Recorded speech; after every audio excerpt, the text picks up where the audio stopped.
सभी, आज की वीडियो मैं आपको दिखाऊंगी। बेसिकली आपने बहुत बार देखा है कि हमारा मतलब शिफ्ट कैसे चल रही है, शिफ्ट कैसे चेंज करते हैं, हम डिलीवरी कैसे करते हैं। पर आज मैं आपको बताऊंगी कि हम पिकअप करके कैलिफोर्निया से जब बाहर निकलते हैं तो कैलिफोर्निया से बाहर निकलना कितना मुश्किल है। तो पिकअप करने आए थे हम, ट्रेलर हमारा ऑलरेडी खाली है, डिलीवरी हमने की थी और दरवाजे इसके दोनों खोल के स्ट्रैप्स रख दे अंदर। इनको 2 स्ट्रैप्स चाहिए होती हैं, ये खुद ही लगा देते हैं। कभी कभी वो बोल देते हैं कि नहीं आप लगा लो। और ये हम यहाँ पे बैक लगाना करेंगे शुरू। पहले ना यहाँ पे होता था कि छोटी सी जगह है, ये बहुत ज़्यादा ट्रैफिक हो जाती थी क्योंकि लोग ऐसे ही आ जाते थे। अब इन्होंने बोला है कि अपॉइंटमेंट से पहले आप अंदर नहीं आ सकते, तो इस वजह से अब यहाँ पे बहुत खाली खाली रहता है, बहुत ईजी रहता है यहाँ पे बैक लगाना भी। तो ये I think it's a good decision.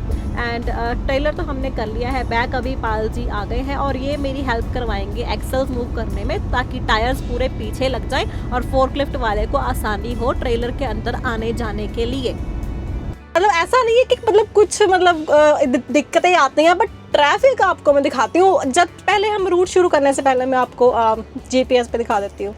तो ये देखो, अभी हम हैं ओंटारियो में और ये बारस्टो मॉल आता है रास्ते में, उसी का एड्रेस डाल देती हूँ। 125 kilometres. And look at this, ये थोड़ा सा गलत रास्ता दिखा रहा है, हमने I-15 जाना है। तो ये देखो, ये है सारी पहाड़ी जो हमने निकल के जानी है, पहाड़ी पर ही 42 मिनट का ट्रैफिक लगा हुआ है। तो मतलब बहुत ही ज़्यादा ट्रैफिक मिलती है यहाँ पे कैलिफोर्निया से। इस वक्त दोपहर के कितने बजे हैं अभी, ये देखो अभी शाम के 6:15 बज चुके हैं और यहाँ से बाहर निकलना तो मतलब इतना मुश्किल है, मैं क्या बताऊँ। तो चलिए, गर्मी इतनी ज़्यादा है, 37 डिग्री हो चुका है एंड मैंने अपने इलेक्ट्रोलाइट्स बना लिए हैं।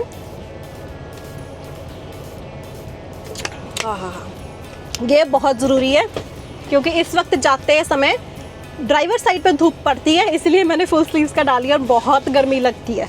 तो चलिए करते हैं अपना सफ़र शुरू वापसी का, कनाडा वापस जाने का, और मैं आपको दिखाती हूँ रास्ते में क्या क्या होता है।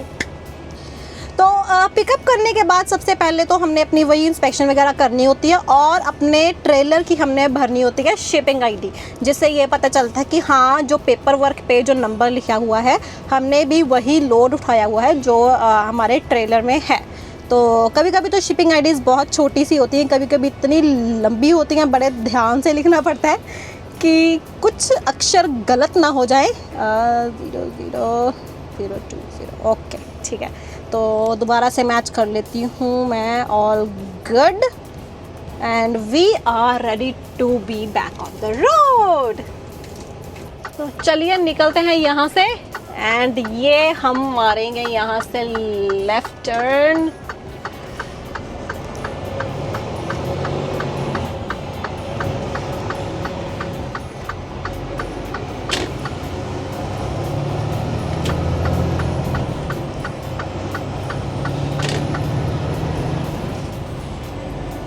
गर्मियों का मौसम ऑलमोस्ट ख़त्म होने वाला है क्योंकि ब्रैम्पटन में तो 20 डिग्री तक टेम्परेचर होने लग चुका है पहले, जबकि 30-35 हो जाता था वहाँ पर भी।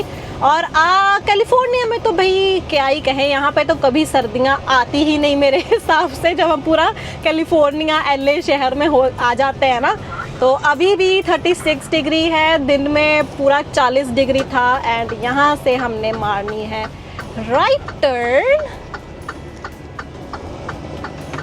यहाँ पे दोनों लेन्स कवर करनी पड़ती हैं क्योंकि छोटा सा इंटरसेक्शन है ये, सिंगल लेन्स का, इसलिए। तो अभी मैं हाईवे चढ़ जाऊंगी और फिर मैं आपको दिखाती हूँ कि क्या हालात है रोड के। और ये लीजिए, अभी पिकअप लोकेशन से निकले हुए 10 मिनट ही हुए थे और मैंने दिखाया था ना आपको 45 मिनट्स का जो एक्स्ट्रा डिले दिखा रहा है, ये लग गई सामने ट्रैफिक। वो आपको दूर से दे रहा होगा कि रेड लाइट्स जग रही हैं, ब्रेक लाइट्स। एंड यहाँ पर अभी हम रुक जाएंगे बेसिकली क्योंकि ट्रैफिक बहुत ही स्लो चल रही है। गूगल मैप पूरी तरह से रेड हो चुका है। ये जो एक्स्ट्रा 45 मिनट्स का डिले है, एक तो कैलिफोर्निया में ट्रक्स की स्पीड है 55 माइल्स पर आवर की, है ना, जो कि गाड़ियों से काफ़ी कम है, और ऊपर से हमने पहाड़ी चढ़नी है, ऊपर से ट्रैफिक है, तो ये 45 मिनट्स का डिले आप 1.5 घंटे का डिले लगा सकते हैं। तो ये हमारी ट्रैफिक खड़े होने लगी है एंड फ्लैशर्स लगा देंगे ताकि पीछे जो ट्रैफिक आ रही है, वैसे तो काफ़ी वाइड हाईवे उनको दिखाई दे ही रहा होगा, जस्ट हमारी रिस्पॉन्सिबिलिटी कि हम पीछे वालों को बता दें कि मैं रुकने लगी हूँ या काफ़ी ज़ोर से ब्रेक लगेगी या ऐसा कुछ, है ना, ताकि पीछे वाला थोड़ा सावधान हो जाए कि भाई कुछ तो गड़बड़ है। एंड ये हमारी बारी आ गई रुकने की। मौसम आज काफ़ी अच्छा है। शाम के वक्त जब ऐसी धूप होती है ना, चाहे टेम्परेचर ज़्यादा होता है बट अच्छा लगता है सिर्फ ट्रक में, क्योंकि बाहर कैलिफोर्निया में तो हवा तो बिल्कुल भी नहीं चलती। इतनी हवा की कमी है ना यहाँ पे जब गर्मी होती है पूरी प्रॉपर वाली गर्मी होती है कि बंदे को सांस ना आए। 2 मिनट भी अगर बाहर निकलना हो ना, अगर मुझे ट्रेलर का एक चक्कर ही लगाना हो कि मैं देख लूँ हाँ सब ठीक है, टायर्स वगैरह ठीक है, कहीं अगर रुके थे वहाँ से चलने से पहले, तो उतने में ही हमारा दिमाग ख़राब हो जाता है कि यार ये क्या है। तो ये ट्रैफिक तो आप देख ही रही हैं, वो पहाड़ी अभी थोड़ी दूर तक दिखाई दे रही है, ये तो अभी कुछ भी नहीं है, यहाँ से तो अभी स्टार्टिंग भी नहीं हुई पहाड़ी की और ये बहुत दूर तक जाएगी, ऐसे ही ट्रैफिक लगी रहेगी। तो काफ़ी टाइम लग जाता है यहाँ पे, बट ठीक है, कभी कभी मज़ा भी आता है। और ये सारी ट्रैफिक हम निकल चुके हैं और अब हम पहाड़ी चढ़ेंगे, क्योंकि हमारे पास हल्का लोड है तो मैं थोड़ी ज़्यादा तेज़ स्पीड से जा सकती हूँ in comparison to other trucks जो पूरे फुली लोडेड हैं। तो ये देखिए पूरा 1 घंटा और 50 मिनट लगे हैं यहाँ तक पहुँचने में। ये एक्चुअली वो जो मैं दिखा रही थी ना आपको 45 मिनट वाला रास्ता है, तो ये उसी रास्ते में इतना टाइम लग गया है। अबाउट 7:15 हो चुके हैं और मैं वहाँ से 6 बजे के अराउंड निकली थी। तो देखो मतलब सही अंदाज़ा था मेरा। तो अभी मैं ब्रेक लूँगी, तो ब्रेक डाल देते हैं। रुकी हूँ तो मैंने सोचा कि अपनी ब्रेक भी ले लूँ, काफ़ी टाइम हो गया था मुझे चलाते हुए। एंड मैं खाऊंगी butter chicken and rice. And Pal ji को भी नींद नहीं आ रही, दिखाती हूँ मैं। हाँ जी पाल जी, नींद नहीं आ रही आपको? नहीं। क्यों? क्यों? बार बार ब्रेक लग रही थी। अब ट्रैफिक से निकल आए हम बाहर। हाँ, सारा ट्रैफिक निकल आए हम बाहर। अब सोऊंगा। ठीक है जी। तो ये भी थोड़ा सा पंगा होता है कि बार बार ब्रेक लगती है। कुछ खाना आपने? नहीं, मैं नहीं। चलो फिर मैं अपना लंच, बेबी लंच, 2 घंटे हुए नहीं तो मैं चला। Morning snacks, you can say that, morning snacks. अभी यार इतनी मेहनत करके मैं इतनी ट्रैफिक से निकाल के लेके आई हूँ और अभी भी हम कैलिफोर्निया से बाहर नहीं निकले हैं। ये ट्रैफिक से निकाल के लेके आई हूँ, चला के लेके आई हूँ, कौन से अपने कंधों पे उठा के लाई हूँ। अभी भी हम कैलिफोर्निया से बाहर नहीं निकले हैं। कैलिफोर्निया तो भी पड़ा है ऑलमोस्ट, आई थिंक 200-300 किलोमीटर और पड़ा है बाहर निकलने के लिए। ये जो बिजी वाला एरिया ना, जहाँ पे हम डिलीवरी वगैरह करने जाते हैं, LA के पास वाले एरियाज, वहाँ से अभी बाहर निकले हैं। तो अभी मैं पहुंच गई हूँ कैलिफोर्निया और नेवाडा के बॉर्डर पे। आगे नेवाडा शुरू होने लगा है, बट ये आगे थोड़ी ट्रैफिक लग रही है और पुलिस वाला भी खड़ा है। रात के 11 बज चुके हैं एंड यहाँ पर इस वक्त कभी ट्रैफिक होती नहीं है, तो पता नहीं क्या चल रहा है, कहीं कोई एक्सीडेंट वगैरह ना हो गया हो। गूगल मैप्स पे तो कोई कुछ अभी दिखाई नहीं दे रहा, शायद अभी अभी कुछ हुआ है। लेट्स सी, पास जाके देखते हैं कि क्या चल रहा है इस वक्त। अभी जब हम आ रहे थे ना इस ट्रिप पे, तो रास्ते में एक एक्सीडेंट मिला था मुझे। यूटा के जो सॉल्ट लेक सिटी और पार्क सिटी की पहाड़ियाँ हैं ना, वहाँ पर तो 2 घंटे ऑलमोस्ट पहाड़ियों में खड़े रहे हम। यहाँ पे ना एक बात अच्छी है कि अगर वहाँ पे ना बोर्ड लिखे आ जाते हैं, पहले डिजिटल बोर्ड होते हैं, उस पर लिखा आ जाता है कोई भी आगे का अपडेट होता है। तो पहले 2 बोर्ड आ गए थे कि आगे 6 माइल्स पर एक एक्सीडेंट हुआ है, तो ध्यान से, है ना। तो अगर वो बोर्ड ना हो और हम ऐसे पहाड़ियों में घूम रहे हैं, घूमते घूमते एकदम से आगे ट्रैफिक खड़ी है, तो पीछे की ट्रैफिक तो भाई गाड़ियाँ तो रुक जाएंगी पर ट्रक तो बिल्कुल नहीं रुक पाएगा। तो ये एक बात मुझे अच्छी लगती है इन कंट्रीज़ में कि अपडेटेड रखते हैं। अगर बोर्ड्स वगैरह नहीं है किसी जगह पे लगे हुए, तो पुलिस वाले खड़े होते हैं, या वो एक गाड़ी होती है ना, जैसे कंस्ट्रक्शन वाली होती है वैसे एक गाड़ी होती है, उसके पीछे एक बोर्ड लगा के डिजिटल तो उस पे लिख देते हैं, मतलब किसी ना किसी तरह से अपडेट कर देते हैं लोगों को कि आगे कुछ हुआ है, थोड़ा ध्यान से जाएं ना, स्पेशली ऐसे कर्वी एरियाज़ में। तो वो जगह पर हुआ था एक्सीडेंट एक ट्रक का। पहले तो मुझे नहीं पता था कि क्यों हुआ है, क्या हुआ है। वहाँ से जब मैं गुज़र रही थी तो बड़ी ना अजीब सी स्मेल आई, एंड फिर मैंने गूगल करके देखा कि जो आज यहाँ पर एक्सीडेंट हुआ है क्यों हुआ है, एंड उसमें पता चला कि यहाँ उस ट्रेलर में बियर के कैंस थे, और जो हाईवे की जो कैमरास लगे होते हैं उसकी फुटेज से दिखा कि वाकई में पूरे हाईवे पर बियर ही बियर बिखरी पड़ी थी, एंड उसको इकट्ठा करने में, साफ़ करने में इतना टाइम लग गया। और वो जो स्मेल मुझे जाते वक्त वहाँ से मिली थी तो वो सिर्फ उसकी बियर की स्मेल थी। सो फॉर्चुनेटली ड्राइवर को कुछ हुआ नहीं, बहुत छोटी मोटी इंजरीज थी, दैट वाज ओके। बट शायद उसकी ब्रेक्स फेल हो गई थी या टायर्स का कोई चक्कर था, वो उससे रुक नहीं पाया। जबकि वहाँ पर जाके जहाँ पर उसका एक्सीडेंट हुआ ना, वहाँ पे पहाड़ियों की ढलान भी कोई इतनी नहीं रह जाती, बहुत कम ढलान होती है, ऑलमोस्ट ख़त्म ही होती है। उस कर्व के बाद पहाड़ियाँ ख़त्म थी, पर वहीं पर जाके उसका वो बेचारे का एक्सीडेंट हो गया।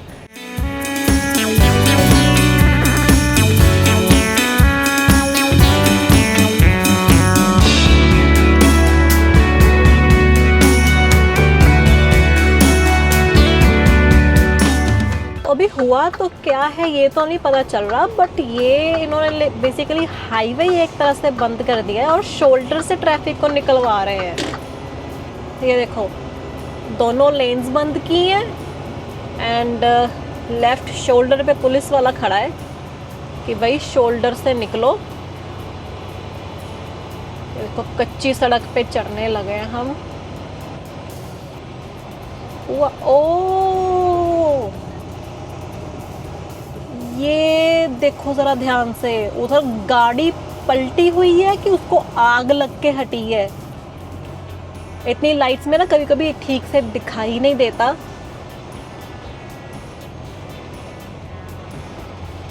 ओह शिट,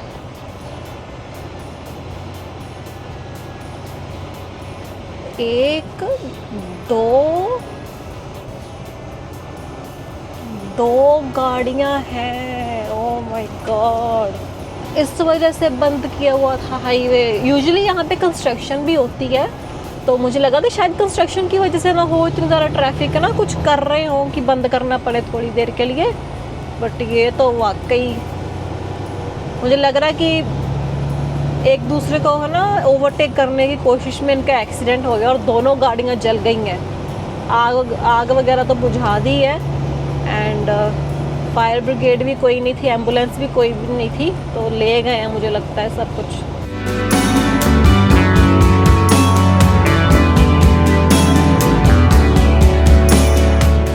तो मैं अभी पहुंची हूँ यूटा स्टेट में, एंटर कर गई हूँ। यहाँ से हम डलवाएंगे तेल।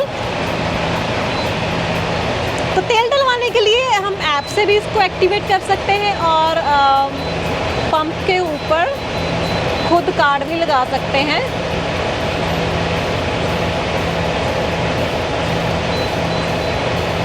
मैं नंबर ही भूल गई मैं सोचा कंफर्म कर लूँ। और हम तेल भी डलवाएंगे, एंड डेफ देखने दो मेरे को।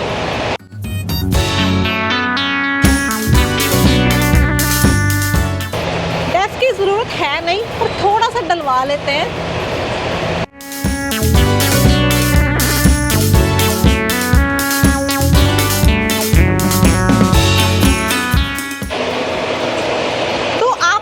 काफ़ी सारे लोग हमें पूछते हैं, और काफ़ी लोगों को कमेंट्स भी आए थे कि अभी ये जो रिसेंट फ्लोरिडा वाला एक्सीडेंट हुआ है ना, तो आप पूछ रहे थे कि क्या आपको उस एक्सीडेंट के बारे में मालूम है कि वो कैसे हुआ, क्या हुआ ना।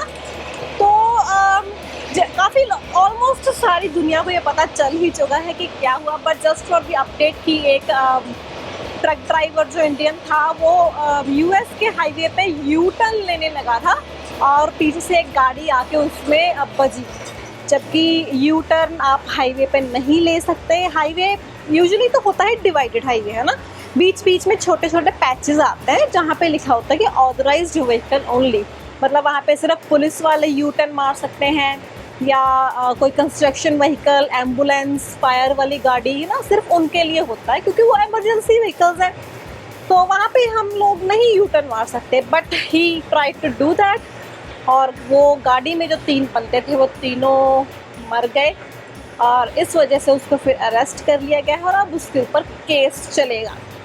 सुनने में आया है कि जो होता है ना कि इनिशियली ये चीज़ को कैलकुलेट किया जाता है कि कितनी देर की सज़ा हो सकती है, तो 45 इयर्स बोल रहे हैं, बट लेट्स सी क्या बनता है। पहले भी ऐसा एक बार ही हुआ था, वो था मैक्सिकन था वो बंदा, उसको 110 साल की सज़ा हुई थी।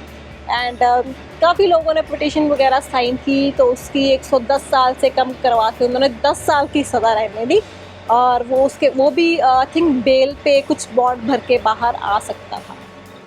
तो चलो अभी मैं टायर चेक कर लेती हूँ। रात के 3:30 बज चुके हैं, और ऐसा ना बड़ा अच्छा लगता है जब रात में खाली खाली पंप देखने को मिलता है ना। तो देखो उधर एक ट्रक खड़ा है, उसके दूसरी तरफ भी पंप खाली है, ये बीच में भी खाली है, ये भी खाली है, और मेरे साथ वाला तो खाली है ही। कितना बड़ा मज़ा आता है रात में से ट्रक चलाने में। तो अच्छे से हम ट्रेलर को चेक कर लेंगे। उधर वो सभी लोग सो रहे हैं,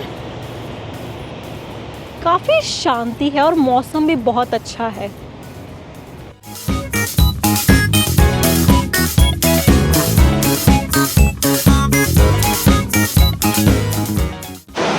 और अब टाइम है गार्बेज फेंकने का। तो हर एक पंप पे, हर एक आइलैंड के ऊपर ऐसे गार्बेज बिन्स रखे होते हैं, तो आपको ये टेंशन नहीं है कि भाई किधर फेंकना है या क्या करना है। तो ऐसे छोटे छोटे गार्बेज बैग्स रखे हुए हैं। इस बार गार्बेज थोड़ा ज़्यादा हो गया, क्योंकि अभी जो शिफ्ट ख़त्म हुई ना पालजी की, तो हमने ग्रोसरी की या थोड़ा सा सामान खरीदा, उसके ना बॉक्सेस वगैरह थे, तो इसलिए। तो अभी बहुत सारे लोग हमारे साथ नए जुड़े हैं, तो मैं आपको एक बारी फ्यूल आइलैंड में दिखा देती हूँ कि कैसा होता है। सो जस्ट एन ओवरव्यू, कि आपको आइडिया हो है ना कि मैं कहाँ से तेल डलवा रही हूँ, कैसे खड़ी हूँ या व्हाटएवर। तो ये देखो, ये फ्यूल आइलैंड्स होते हैं, ऐसे ही उधर और फ्यूल आइलैंड्स है, और वो है पार्किंग्स। तो फ्यूल आइलैंड पे क्या होता है, ये जो 2 बाल्टियाँ दिख रही हैं आपको, इनमें होता है वॉशर, मतलब इससे आप अपने शीशे साफ़ कर सकते हैं, जैसे अभी मैंने किया था थोड़ी देर पहले। एंड एक होता है ये डस्टबिन, और ये जो येलो कलर की लंबी सी तार है, ये एक्चुअली हवा भरने वाली होस है। ये देखो, अगर आपके टायर में हवा कम है या कुछ है ना, तो इससे आप हवा भर सकते हैं। एंड ये रहा फायर एक्सटिंग्विशर, इसमें होते हैं टिश्यू पेपर्स, अगर आपको अपने शीशे साफ़ करने हैं बाद में। एंड ये रहा मेन फ्यूल आइलैंड, ये डीजल भरने के लिए नोज़ल है, एंड ये वाली है हमारी डेफ की नोज़ल। तो इस पर आप देख सकते हो ऊपर नंबर्स लिखे आ रहे हैं, लास्ट मैंने ये जो डेफ डलवाया है। और यहाँ पे आप अपनी कार्ड की एंट्री या यहाँ पे टैप कर सकते हैं, इंसर्ट कर सकते हैं, अपना यहाँ पे कार्ड स्कैन कर सकते हैं। तो ये होता है फ्यूल आइलैंड पे। तो अभी मैं फ्यूल आइलैंड के पीछे हूँ। यहाँ पे इन्होंने एक छोटे छोटे कोन्स रखे हुए हैं, जस्ट इन केस लेट से ये वाला पंप ख़राब हो गया तो ये कोन उठा के यहाँ पे सेंटर में रख देंगे, ताकि इस आइलैंड पे कोई ना लगे और उनको पता रहे कि ये पंप ख़राब है, ये चल नहीं रहा। तो ऐसे देखो दोनों साइड पे लगे होते हैं, एक इस साइड पर है और एक इस साइड पर है, जैसे मेरे ट्रक के दूसरी तरफ लगा होगा।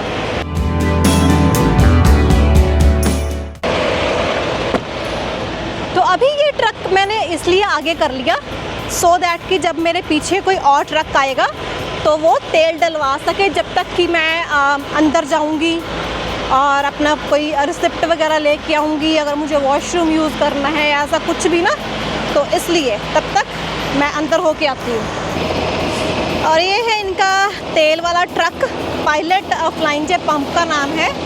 ये आगे वाला आगे बड़ा टैंकर है और ये पीछे छोटा टैंकर है और ये यहाँ पर तेल डालने के लिए आया है। जो हम तेल भरते हैं अपने ट्रक में, ये वहाँ पर जो साइड में इसकी नोजल्स लगी हुई हैं, उधर वहाँ पर साइड में ये तेल डाल के जाएगा अभी। आज मैं थोड़ी सी आपको ना अंदर पंप की भी स्नीक पीक देती हूँ। बहुत बार हम दिखाते हैं पर ठीक से कई बार दिखाया नहीं जाता। यहाँ पर है इसके साथ बर्गर किंग, ये देखो इसका ड्राइव थ्रू भी बना हुआ है। इधर है गाड़ियों की पार्किंग। तो हर एक पंप के साथ कोई ना कोई छोटा सा रेस्टोरेंट होता है, या मैकडी होता है, बर्गर किंग, चेस्टर्स, ऐसे कोई ना कोई रेस्टोरेंट होता है, या इनका कोई लोकल होता है। कईयों के साथ डेनीज भी होता है जो कि एक डाइनर है। हेलो।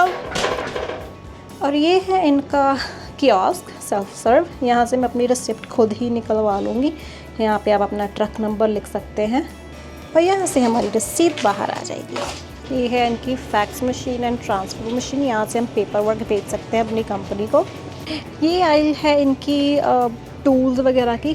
ट्रक के लिए हमें कोई सामान चाहिए, ये ट्रक के मड फ्लैप पड़े हुए हैं, ये झाड़ू है, सेफ्टी वेस्ट हो गई, ट्रक के जो फ्यूल्स चाहिए होते हैं, जो ये बॉक्स वाला जो डेफ डालते हैं, ये सब कुछ अवेलेबल है इधर।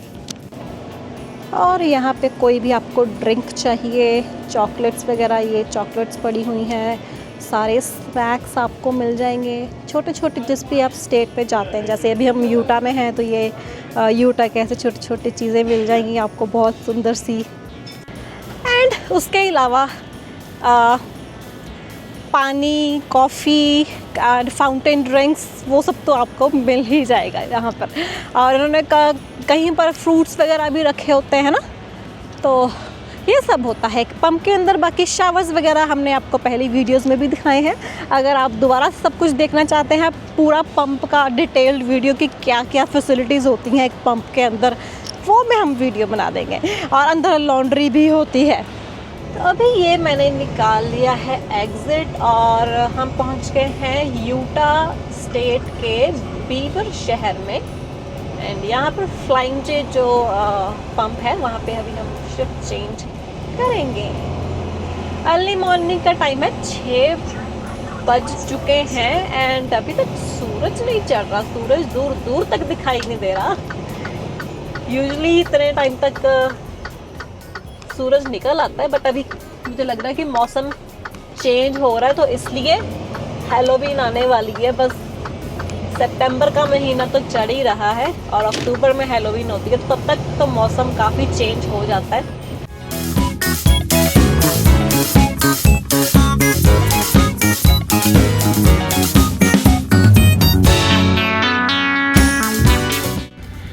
तो देखो अभी थोड़ा थोड़ा दिन चढ़ रहा है पहाड़ियों को, अब आपकी पूरी वो लाइनिंग दिखाई दे रही होगी आपको।